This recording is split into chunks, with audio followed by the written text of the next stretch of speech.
ਸਾਹਿਤ ਅਕਾਦਮੀ ਸਨਮਾਨਿਤ ਸ਼੍ਰੋਮਣੀ ਪੰਜਾਬੀ ਬਾਲ ਸਾਹਿਤ ਲੇਖਕ ਜਸਬੀਰ ਭੁੱਲਰ ਦੀ ਕਿਤਾਬ ਹੈ ਵੱਡੀ ਸਾਰੀ ਸ਼ਾਬਾਸ਼। ਪਹਿਲੀ ਕਹਾਣੀ ਉਜੜੇ ਹੋਏ ਤਕੀਏ ਦੇ ਭੂਤ। ਪਿੰਡ ਦੇ ਬਾਹਰ ਇੱਕ ਸੂਆ ਸੀ। ਸੂਏ ਦੇ ਦੂਜੇ ਕਿਨਾਰੇ ਤੋਂ ਪਰਾਂ ਜੰਗਲ ਸੀ। ਜੰਗਲ 'ਚ ਇੱਕ ਉਜੜਿਆ ਹੋਇਆ ਤਕੀਆ ਸੀ। ਲੋਕ ਆਖਦੇ ਸਨ ਤਕੀਏ ਦੇ ਖੰਡਰਾਂ 'ਚ ਭੂਤਾਂ ਦਾ ਵਾਸਾ ਸੀ। ਉਹ ਭੂਤ ਤਕੀਏ ਦੀ ਰਾਖੀ ਕਰਦੇ ਸਨ। ਜੰਗਲ 'ਚ ਕਈ ਤਰ੍ਹਾਂ ਦੇ ਰੁੱਖ ਸਨ, ਸੁੱਕੇ ਜਿਹੇ ਤੇ ਪਤਝੜ ਦੇ ਮਾਰੇ ਹੋਏ। ਉੱਥੇ ਕਰੀਰਾਂ ਦੇ ਝਾੜ ਵੀ ਸਨ। ਕਰੀਰਾਂ ਨੂੰ ਡੇਲੇ ਲੱਗੇ ਹੋਏ ਸਨ। ਪਿੰਡ ਦੀਆਂ ਤੀਵੀਆਂ ਡੇਲਿਆਂ ਦਾ ਅਚਾਰ ਪਾਉਂਦੀਆਂ ਸਨ। ਰੋਟੀ ਨਾਲ ਡੇਲਿਆਂ ਦਾ ਅਚਾਰ ਉਹਨਾਂ ਨੂੰ ਸਵਾਦ ਲੱਗਦਾ ਸੀ, ਪਰ ਉਹ ਡੇਲੇ ਤੋੜਨ ਜੰਗਲ 'ਚ ਨਹੀਂ ਸੀ ਜਾਂਦੀਆਂ। ਉਹ ਕਿਸੇ ਅਥਰੇ ਨੂੰ ਆਖਦੀਆਂ ਕਿ ਉਹ ਡੇਲੇ ਤੋੜ ਕੇ ਲਿਆ ਦੇਵੇ। ਜੰਗਲ 'ਚ ਕੰਡਿਆਲੀਆਂ ਝਾੜੀਆਂ ਵੀ ਸਨ ਤੇ ਮਲੇ ਵੀ। ਮਲਿਆਂ ਨੂੰ ਸੂਹੇ ਬੇਰ ਵੀ ਲੱਗੇ ਹੋਏ ਸਨ ਤੇ ਹਰੇ ਬੇਰ ਵੀ। ਹਰੇ ਬੇਰ ਗਲ ਘੋਟੂ ਸਨ। ਉਹ ਬੇਰ ਸਾਨੂੰ ਨਹੀਂ ਸਨ ਖਾਣੇ ਚਾਹੀਦੇ। ਸਾਡਾ ਸੂਹੇ ਬੇਰ ਤੋੜ ਖਾਣ ਨੂੰ ਬਹੁਤ ਜੀਅ ਕਰਦਾ ਸੀ। ਸਾਨੂੰ ਉਸ ਪਿੰਡ 'ਚ ਰਹਿੰਦਿਆਂ ਹਾਲੇ ਬਹੁਤਾ ਚਿਰ ਨਹੀਂ ਸੀ ਹੋਇਆ। ਉਸ ਜੰਗਲ ਬਾਰੇ ਮੈਂ ਬਸ ਥੋੜ੍ਹਾ ਜਿਹਾ ਹੀ ਜਾਣਦਾ ਸੀ। ਬੇਲੀਆਂ ਨੇ ਆਖਿਆ ਤੂੰ ਜੰਗਲ 'ਚ ਨਾ ਜਾਈਂ। ਇੱਕ ਦਿਨ ਸਕੂਲ 'ਚ ਮੈਂ ਤਕੀਏ ਦੇ ਭੂਤਾਂ ਦੀ ਨਵੀਂ ਕਹਾਣੀ ਸੁਣ ਲਈ। ਇੱਕ ਵਾਗੀ ਆਪਣੇ ਮਾਲ ਡੰਗਰ ਨੂੰ ਸੂਏ ਤੇ ਪਾਣੀ ਪਿਆ ਰਿਹਾ ਸੀ। ਉਹਦੀ ਇੱਕ ਮੱਝ ਸੂਆ ਟੱਪ ਕੇ ਜੰਗਲ ਵੱਲ ਨੱਸ ਗਈ। ਮੱਝ ਨੂੰ ਮੋੜ ਕੇ ਲਿਆਉਣ ਲਈ ਵਾਗੀ ਜੰਗਲ ਵੱਲ ਚਲਾ ਗਿਆ। ਮੱਝ ਉੱਥੇ ਤਕੀਏ ਦੀ ਢੱਠੀ ਵਲਗਣ ਦੇ ਅੰਦਰ ਘਾਹ ਚਰ ਰਹੀ ਸੀ। ਉਹ ਕੁਝ ਗਾਂਹ ਹੋਇਆ ਤਾਂ ਉਹਨੇ ਅਜਬ ਦ੍ਰਿਸ਼ ਵੇਖਿਆ। ਕਮਰੇ ਦੇ ਥੜੇ ਉੱਤੇ ਮੋਰਾਂ ਦੇ ਖੰਭਾਂ ਦਾ ਚੌਰ ਝੁੱਲ ਰਿਹਾ ਸੀ। ਉੱਥੇ ਕੋਈ ਨਹੀਂ ਸੀ ਜਿਹੜਾ ਚੌਰ ਝੁਲਾ ਰਿਹਾ ਹੋਵੇ। ਵਾਗੀ ਦਾ ਤਾਂ ਜਿਵੇਂ ਸਾਹ ਹੀ ਸੁੱਤਿਆ ਗਿਆ। ਉਹ ਮੱਝ ਨੂੰ ਮੋੜਨਾ ਭੁੱਲ ਗਿਆ ਤੇ ਉਹ ਤੋਂ ਜਾਨ ਬਚਾ ਕੇ ਨੱਸਿਆ। ਸ਼ਾਮ ਹੋਣ ਤੱਕ ਮੱਝ ਆਪੇ ਹੀ ਪਿੰਡ ਪਰਤ ਆਈ। ਵਾਗੀ ਨੂੰ ਕਈ ਦਿਨ ਬੁਖਾਰ ਚੜ੍ਹਦਾ ਰਿਹਾ। ਆਖਦੇ ਨੇ ਮਾਂਦਰੀ ਦੀ ਝਾੜ ਫੂਕ ਨਾਲ ਉਹਨੂੰ ਮਸਾਂ ਹੀ ਆਰਾਮ ਆਇਆ। ਮੈਂ ਘਰ ਆ ਕੇ ਉਹ ਗੱਲ ਸੁਣਾਈ ਤਾਂ ਪਿਤਾ ਜੀ ਨੇ ਆਖਿਆ ਤੂੰ ਤਾਂ ਨਿਰੀ ਗੱਪ ਸੁਣ ਕੇ ਆਇਆ। ਜਿਹਦੀ ਕਿਸੇ ਦੀ ਉਸ ਜ਼ਮੀਨ 'ਚ ਦਿਲਚਸਪੀ ਹੈ ਉਹ ਇਹੋ ਜਿਹੀਆਂ ਗੱਲਾਂ ਧੁਮਾ ਦਿੰਦਾ ਹੈ। ਕੀ ਪਤਾ ਉੱਥੇ ਸੱਚੀ ਮੁੱਚੀ ਭੂਤ ਰਹਿੰਦੇ ਹੋਣ। ਮੈਂ ਆਪਣਾ ਤੌਖਲਾ ਦੱਸਿਆ। ਨਹੀਂ, ਭੂਤ ਪ੍ਰੇਤ ਵਹਿਮ, ਭਰਮ ਤੇ ਡਰ ਦਾ ਨਾਂ ਹੈ। ਵੈਸੇ ਭੂਤ ਪ੍ਰੇਤ ਕਿਧਰੇ ਵੀ ਨਹੀਂ ਹੁੰਦੇ। ਪਿਤਾ ਜੀ ਨੇ ਵੇਰਵੇ ਨਾਲ ਦੱਸਿਆ। ਕਿਸੇ ਵਿਲਾਇਤੀ ਨੇ ਇਹ ਜ਼ਮੀਨ ਪਿੰਡ ਦੀ ਪੰਚਾਇਤ ਨੂੰ ਦਿੱਤੀ ਹੋਈ ਹੈ ਤਾਂ ਕਿ ਉੱਥੇ ਹਾਈ ਸਕੂਲ ਬਣ ਸਕੇ, ਪਰ ਭੂਤਾਂ ਦੀਆਂ ਅਫਵਾਹਾਂ ਕਾਰਨ ਅਜੇ ਤੱਕ ਉਹ ਸਕੂਲ ਨਹੀਂ ਬਣ ਸਕਿਆ। ਪਤਾ ਨਹੀਂ ਲੋਕਾਂ ਨੂੰ ਕਦੋਂ ਅਕਲ ਆਊ। ਤੇ ਉਹ ਤਕੀਆ ਹੁਣ ਤਾਂ ਉੱਥੇ ਇੱਕ ਖਸਤਾ ਹਾਲ ਕਮਰਾ ਹੈ। ਵੀਰਾਨ ਥਾਂ ਵੇਖ ਕੇ ਉੱਥੇ ਇੱਕ ਫਕੀਰ ਨੇ ਰਹਿਣ ਲਈ ਝੁੱਗੀ ਪਾ ਲਈ ਸੀ। ਪਿੰਡ ਵਾਲਿਆਂ ਨੇ ਉੱਥੇ ਇੱਕ ਕਮਰਾ ਬਣਵਾ ਦਿੱਤਾ। ਪਿਛਲੇ ਵਾਰੀ ਉਹ ਫਕੀਰ ਉੱਥੋਂ ਚਲਾ ਗਿਆ। ਗੱਲ ਪੂਰੀ ਕਰਦਿਆਂ ਪਿਤਾ ਜੀ ਹੱਸੇ ਤੇ ਫਿਰ ਲੋਕਾਂ ਨੂੰ ਉੱਥੇ ਭੂਤ ਦਿਸਣ ਲੱਗ ਪਏ। ਮੇਰਾ ਡਰ ਜਾਂਦਾ ਰਿਹਾ। ਅਗਲੇ ਦਿਨ ਮੈਂ 11 ਬੇਲੀਆਂ ਨੂੰ ਵੀ ਦੱਸਿਆ ਭੂਤ ਨਹੀਂ ਹੁੰਦੇ, ਕਿਧਰੇ ਵੀ ਨਹੀਂ ਹੁੰਦੇ। ਤੈਨੂੰ ਕਿਸ ਤਰ੍ਹਾਂ ਪਤਾ? ਸੱਤੇ ਨੇ ਪੁੱਛਿਆ। ਮੈਨੂੰ ਪਤਾ ਹੈ, ਮੇਰੇ ਬਾਪੂ ਜੀ ਨੇ ਆਪ ਦੱਸਿਆ ਮੈਨੂੰ। ਮੈਂ ਸੱਤੇ ਤੇ ਸੁੱਖੇ ਨੇ ਜੰਗਲ 'ਚ ਜਾਣ ਦਾ ਮਨ ਬਣਾ ਲਿਆ। ਉਸ ਦੁਪਹਿਰ ਸਕੂਲ ਦੀ ਛੁੱਟੀ ਤੋਂ ਪਿੱਛੋਂ ਅਸੀਂ ਬਸਤੇ ਘਰੇ ਰੱਖੇ ਤੇ ਜੰਗਲ ਦਾ ਰਾਹ ਫੜ ਲਿਆ। ਪੂਰੀ ਦੁਪਹਿਰ ਅਸੀਂ ਮਲਿਆਂ ਨਾਲੋਂ ਬੇਰ ਤੋੜਦੇ ਰਹੇ।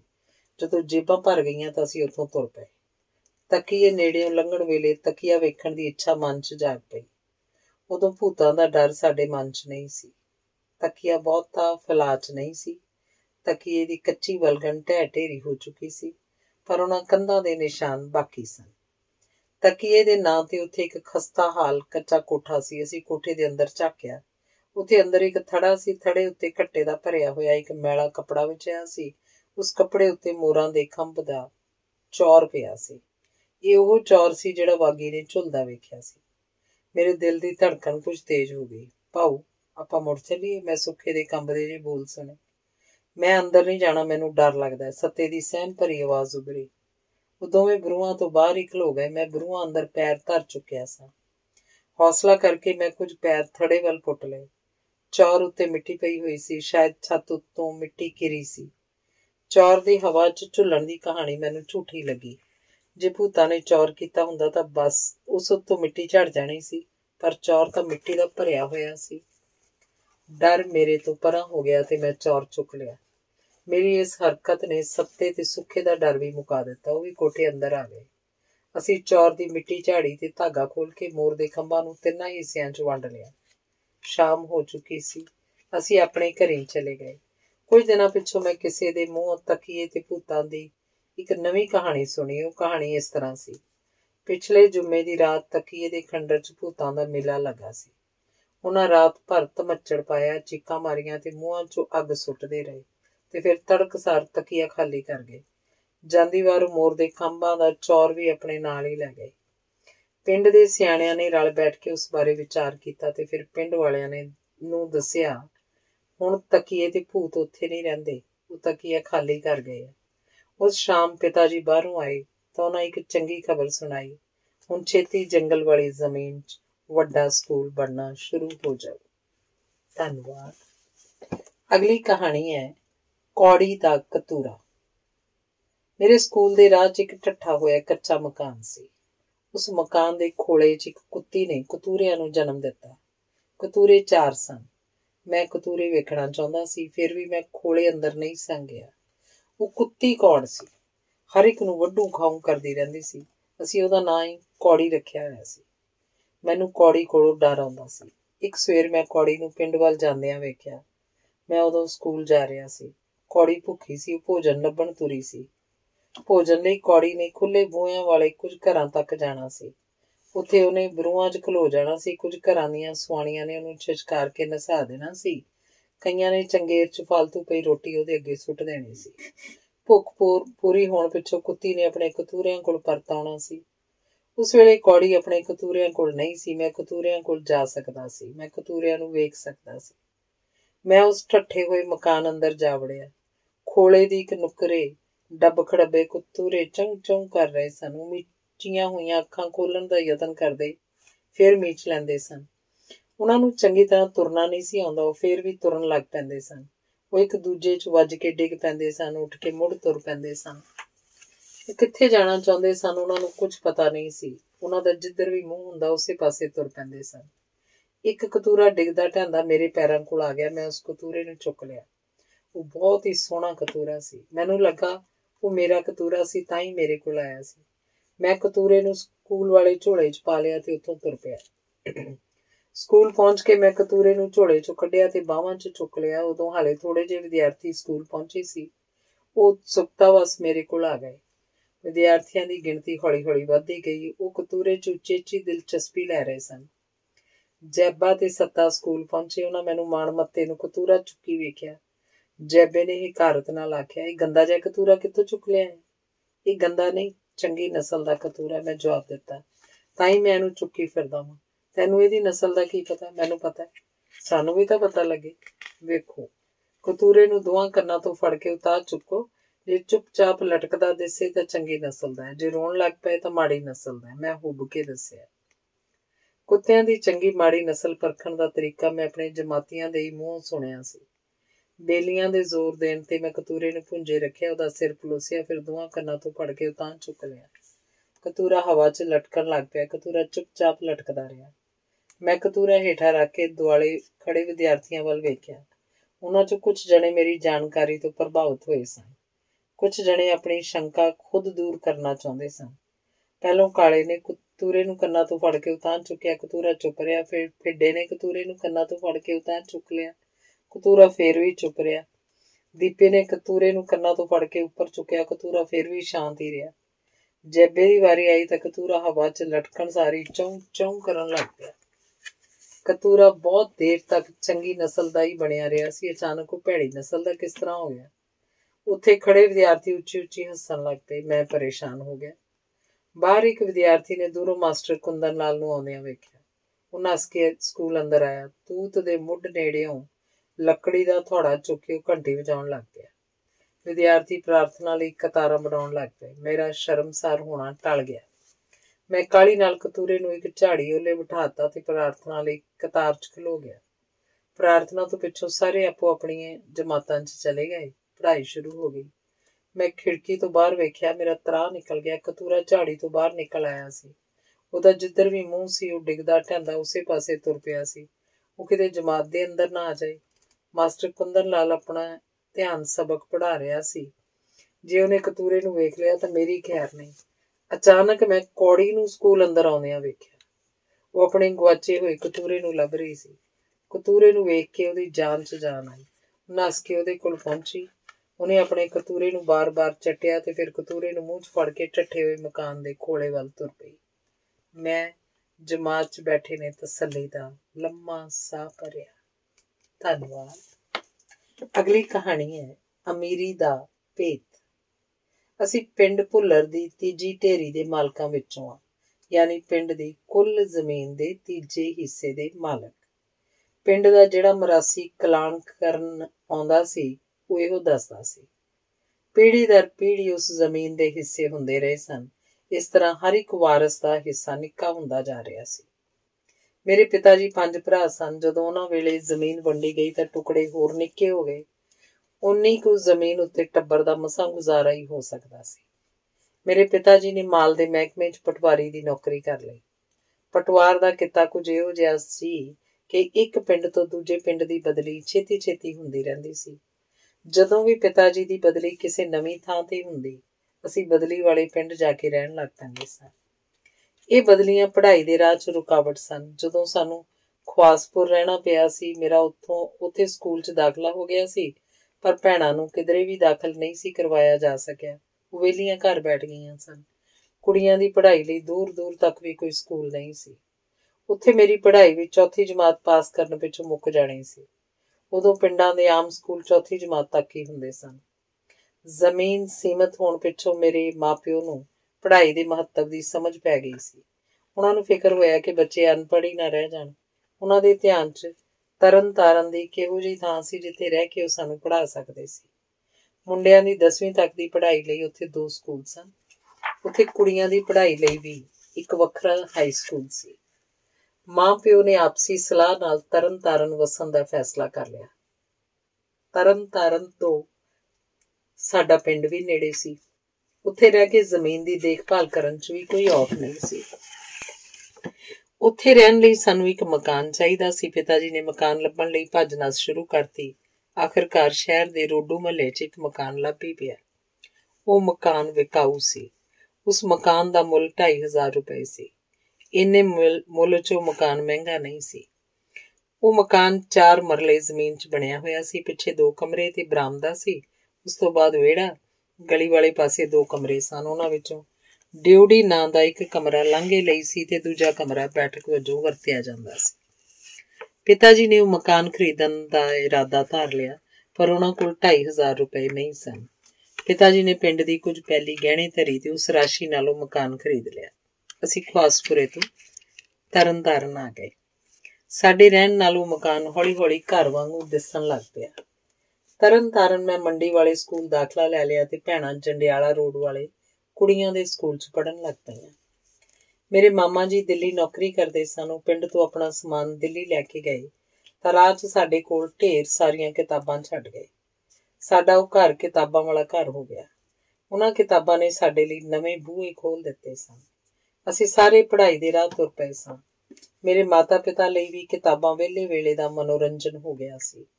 ਉਹ ਮਨੋਰੰਜਨ ਉਹਨਾਂ ਨੂੰ ਗਿਆਨ ਦੇਣ ਲੱਗ ਪਿਆ ਸੀ। ਕਿਤਾਬਾਂ ਸਾਡੀ ਅਮੀਰੀ ਦਾ ਰਾਹ ਸਨ। ਮੇਰੇ ਮਾਂ-ਪਿਓ ਨੇ ਅਸਲੀ ਅਮੀਰੀ ਦਾ ਭੇਤ ਜਾਣ ਲਿਆ ਸੀ। ਮੇਰੇ ਪਿਤਾ ਜੀ ਆਖਦੇ ਸਨ, ਬੰਦੇ ਦੀ ਅਮੀਰੀ ਜੇਬ 'ਚ ਨਹੀਂ ਹੁੰਦੀ। ਫਿਰ ਕਿੱਥੇ ਹੁੰਦੀ ਹੈ? ਕੋਈ ਪੁੱਛਦਾ। ਉਹ ਜਵਾਬ ਦੇਣ ਲੱਗੇ, ਹੱਸਦੇ ਤੇ ਫਿਰ ਮੱਥੇ ਨੂੰ ਉਂਗਲ ਨਾਲ ਟਕੋਰ ਕੇ ਦੱਸਦੇ, ਅਮੀਰੀ ਇੱਥੇ ਹੁੰਦੀ ਹੈ, ਇੱਥੇ। ਪਿਤਾ ਜੀ ਕੋਲੋਂ ਮੈਨੂੰ ਵਿਰਾਸਤ ਵਿੱਚ ਜ਼ਮੀਨ ਨਹੀਂ ਸੀ ਮਿਲੀ, ਅਮੀਰ ਹੋਣ ਦਾ ਭੇਤ ਮਿਲਿਆ ਸੀ ਤੇ ਫਿਰ ਮੈਂ ਕਿਤਾਬਾਂ ਪੜ੍ਹ ਅਮੀਰ ਹੋਇਆ ਸਾਂ। ਧੰਨਵਾਦ। ਅਗਲੀ ਕਹਾਣੀ ਹੈ ਨਿਆਜ਼ ਬੋ ਲਈ ਕਵਿਤਾ। ਸਾਡੇ ਘਰ ਦਾ ਵਿਹੜਾ ਨਿੱਕਾ ਜਿਹਾ ਸੀ। ਵਿਹੜੇ 'ਚ ਫਰਸ਼ ਦੇ ਨਾਂ ਤੇ ਇੱਟਾਂ ਚਿਣੀਆਂ ਹੋਈਆਂ ਸਨ। ਮੈਂ ਇੱਕ ਨੁਕਰੋਂ ਕੁਝ ਇੱਟਾਂ ਪੁੱਟ ਕੇ ਫੁੱਲ ਲਾਉਣ ਲਈ ਕਿਆਰੀ ਬਣਾ ਲਈ। ਉਸ ਕਿਆਰੀ ਦੇ ਇੱਕ ਅੱਧ ਵਿੱਚ ਮੈਂ ਝੁਮਕਾ ਵੇਲ ਦੀ ਕਲਮ ਲਾ ਲਈ ਤੇ ਦੂਜੇ ਅੱਧ ਵਿੱਚ ਨਿਆਜ਼ਬੋ ਦਾ ਪੌਦਾ ਉਗਾ ਲਿਆ। ਝੁਮਕਾ ਵੇਲ ਪੁੰਗਰ ਕੇ ਕਿਆਰੀ ਵਿੱਚ ਹੀ ਖਿਲਰ ਗਈ। ਪਿਤਾ ਜੀ ਨੇ ਵਿਹੜੇ 'ਚੋਂ ਇੱਕ ਰੱਸੀ ਉੱਪਰ ਬਨੇਰੇ ਨਾਲ ਬੰਨ੍ਹ ਦਿੱਤੀ ਤੇ ਝੁਮਕਾ ਵੇਲ ਨੂੰ ਉਹਦੇ ਦੁਆਲੇ ਵਲੇਟ ਦਿੱਤਾ। ਇਸ ਤਰ੍ਹਾਂ ਝੁਮਕਾ ਵੇਲ ਨੂੰ ਬਨੇਰੇ ਤੱਕ ਪਹੁੰਚਣ ਲਈ ਆਸਰਾ ਮਿਲ ਗਿਆ। ਝੁਮਕਾ ਵੇਲ ਨੇ ਰੱਸੀ ਉੱਤੇ ਆਪਣੀ ਪਕੜ ਮਜ਼ਬੂਤ ਕਰ ਲਈ। ਉਹ ਚੁੱਪ-ਚਾਪ ਲੰਮੀ ਹੁੰਦੀ ਰਹੀ ਤੇ ਫਿਰ ਬਨੇਰੇ ਤੱਕ ਪਹੁੰਚ ਗਈ। ਉਹ ਬੜੀ ਸੋਹਣੀ ਵੇਲ ਸੀ। ਮੈਂ ਸਿਰ ਉਤਾਂਹ ਚੁੱਕ ਕੇ ਉਹਨੂੰ ਆਖਦਾ, ਮੇਰੇ ਨਾਲ ਗੱਲਾਂ ਕਰ।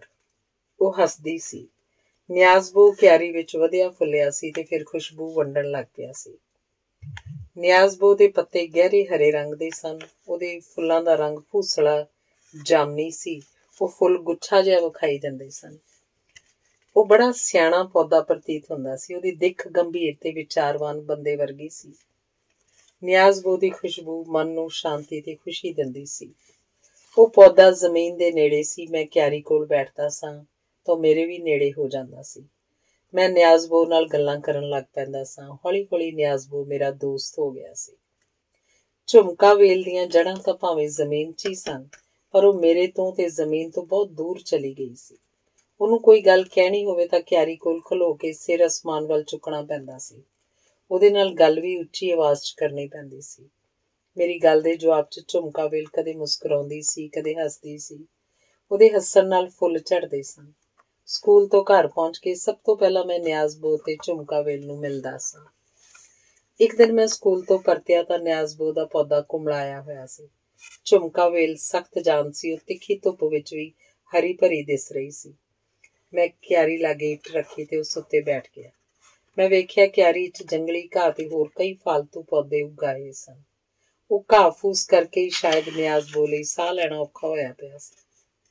ਮੈਂ ਕਿਆਰੀ 'ਚੋਂ ਘਾਹ ਫੂਸ ਪੁੱਟ ਦਿੱਤਾ ਤੇ ਫਿਰ ਰੰਬੀ ਲੈ ਕੇ ਕਿਆਰੀ ਗੋਡਣ ਲੱਗ ਪਿਆ।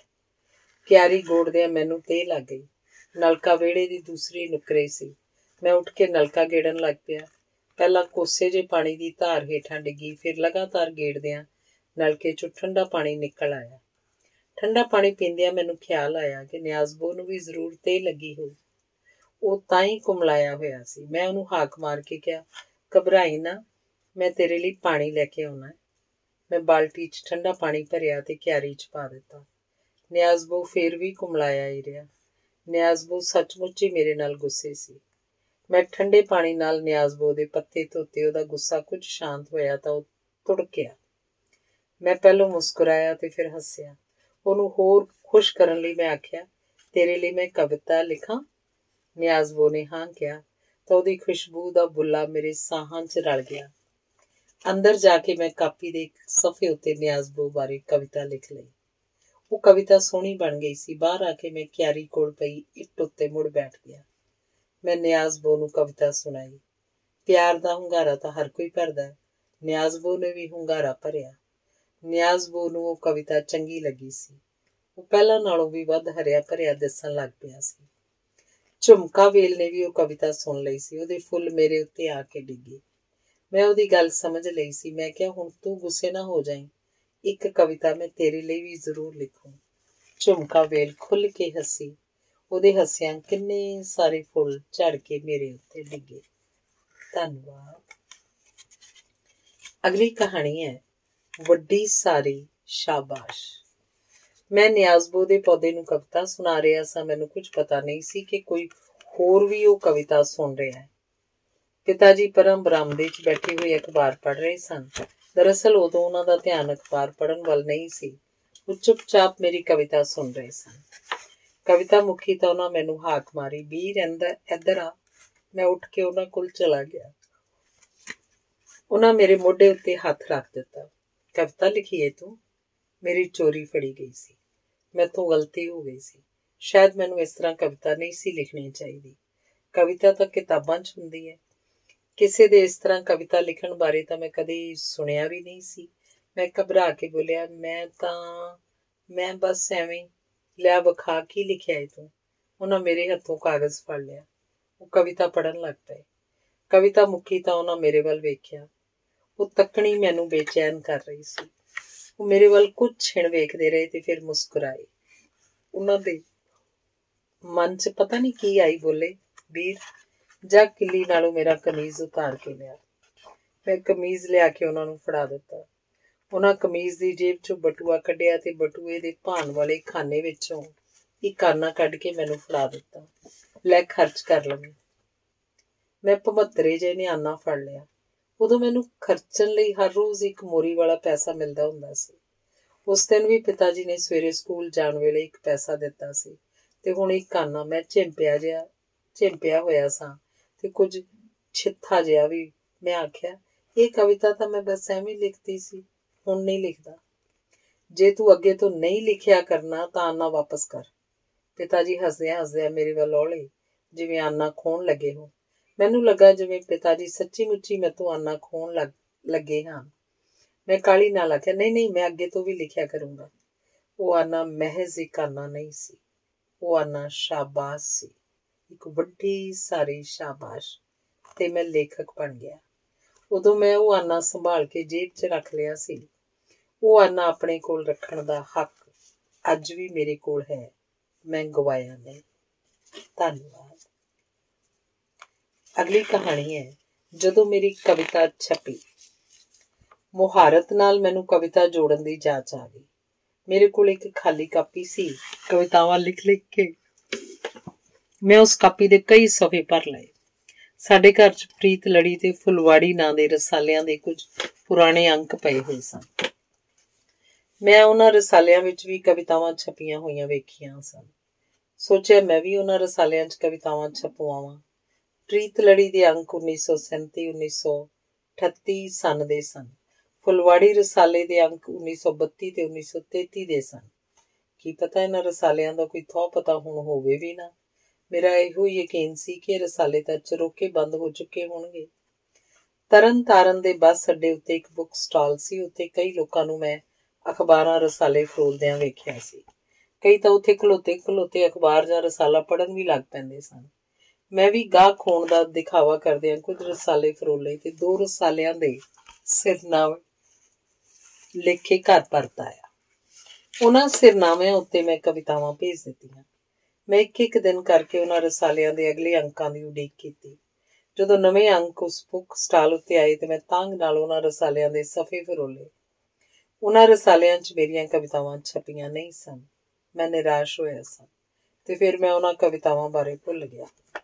ਫਿਰ ਪਤਾ ਨਹੀਂ ਕਿੰਨਾ ਕੁ ਵਕਤ ਬੀਤਿਆ ਸੀ। ਇੱਕ ਦਿਨ ਚਮਤਕਾਰ ਹੋ ਗਿਆ। ਮੈਂ ਉਸੇ ਬੁੱਕ ਸਟਾਲ ਉੱਤੇ ਰਸਾਲੇ ਫਰੋਲ ਰਿਹਾ ਸਾਂ ਕਿ ਇੱਕ ਰਸਾਲੇ 'ਚ ਮੈਂ ਆਪਣੀ ਇੱਕ ਕਵਿਤਾ ਛਪੀ ਹੋਈ ਵੇਖੀ। ਬੁੱਕ ਸਟਾਲ ਵਾਲਾ ਗਾਹਕ ਨਾਲ ਰੁੱਝਾ ਹੋਇਆ ਸੀ। ਵਿਹਲਾ ਹੋ ਕੇ ਉਹਨੇ ਮੇਰੇ ਵੱਲ ਵੇਖਿਆ। ਉਹਦੀਆਂ ਤਿਉੜੀਆਂ ਚੜ੍ਹ ਗਈਆਂ। ਬੋਲਿਆ, ਤੂੰ ਨਿੱਤ ਆਉਣਾ ਤੇ ਰਸਾਲੇ ਮੈਲੇ ਕਰਕੇ ਚਲਿਆ ਜਾਣਾ, ਕਦੀ ਕੁਝ ਖਰੀਦਦਾ ਤਾਂ ਹੈ ਨਹੀਂ। ਖਰੀਦਦਾ ਕਿਉਂ ਨਹੀਂ? ਮੈਂ ਇਹ ਰਸਾਲਾ ਹੁਣੇ ਲਾਉਂ ਤੇ ਫਿਰ ਹਰ ਮਹੀਨੇ ਖਰੀਦਿਆ ਕਰੂੰ, ਮੈਂ ਕੁਝ ਜਵੇ ਨਾਲ ਆਖਿਆ। ਬੁੱਕ ਸਟਾਲ ਵਾਲੇ ਨੇ ਮੇਰੇ ਵੱਲ ਹੈਰਾਨ ਹੋ ਕੇ ਵੇਖਿਆ। ਆਪਣੇ ਜੋੜੇ ਹੋਏ ਪੈਸਿਆਂ 'ਚੋਂ ਮੈਂ ਕਵਿਤਾ ਵਾਲਾ ਰਸਾਲਾ ਖਰੀਦ ਲਿਆ।